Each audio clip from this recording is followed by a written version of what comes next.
Bien Rémi, on a eu l'impression que votre équipe a eu le match en main, puis cette fin de match a été un petit peu folle.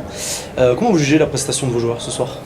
Alors moi, j'ai jamais eu l'habitude de parler des arbitres, mais je vais en parler ce soir.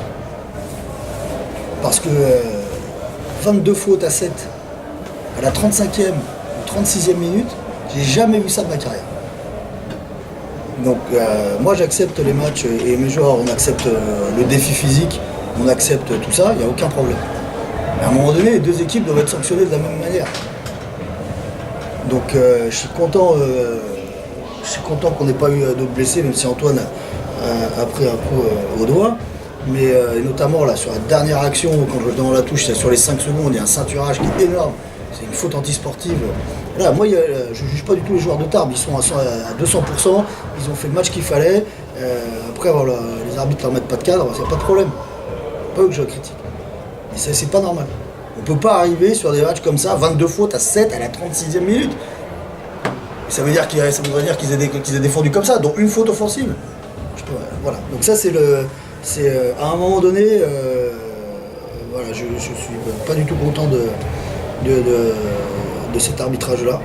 Il aurait fallu 3 arbitres à ce niveau-là, ça aurait changé quelque chose? Non, parce qu'à 2 arbitres, on peut très bien siffler un match aussi. Hein. Là, je veux dire, la plupart des arbitres sont compétents. Hein. Mais voilà, alors ce soir, je ne sais pas ce qui se passe, si c'est parce que Tarbes joue à domicile et si c'est comme ça à chaque fois, ou si c'est des êtres humains aussi, les arbitres. Donc ils sont dans un très mauvais jour. Ils sont dans un très mauvais jour que d'un côté, quoi. Donc voilà, moi c'est le point que je retiens qui me chagrine un peu sur ce match-là. Après, là, c'est un match physique, dur, une belle équipe de Tarbes. Donc belle opposition. Ils auraient pu gagner le match sur le dernier tir.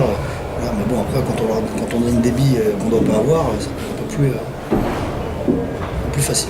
Sur la fin, tu as douté sur les dernières minutes, dernières secondes? Ou pas forcément? Douter, non, mais on sait très bien que le match peut basculer à ce moment-là. Voilà, c'est des matchs qui se tiennent à un point, ils mettent un 3, ils reviennent, 5 secondes, ils ont la possession, ils peuvent très bien marquer, gagner le match, et puis ils seront allés le chercher. Ça, il y a. Voilà. Il y a un moment. Parce que s'il y a 22 fautes à 22, c'est pas le même match, je pense. Donc voilà, encore une fois, félicitations à Tarbes. On a vu encore Ludovic Vati. Très très bon Djananda, des bonnes rotations, des joueurs vaillants, mouiller le maillot et justement qui sont emportés dans cette énergie défensive qui était belle. Donc c'était un match rugueux, il n'y a pas eu de mauvais coups, donc c'est bien. C'était vraiment du bel enthousiasme défensif de l'autre côté, mais il doit être cadré. C'est la seule chose. Okay. Concernant cette compétition, c'est un objectif pour vos joueurs et vous? Bah, de toute façon, quand on traverse la France comme ça, oui, en plus, on a des matchs très importants en ce moment. Je jouais avec vendredi, mais bon, on a joué ce match en essayant de faire tourner un peu plus pour avoir des jambes fraîches. Mais oui, on voulait surtout essayer de ramener une pro à la maison. Voilà, pour que ce soit un beau spectacle pour tout le monde. Et puis voilà, c'est ça qu'on fait, un de nos objectifs. Et puis après, on ne sait jamais ce qui peut se passer. Qu'est-ce qu'on peut vous souhaiter pour la suite de la saison? Déjà de récupérer tous mes joueurs et puis déjà juste gagner le prochain match, ce sera bien. Merci. Merci. Merci beaucoup.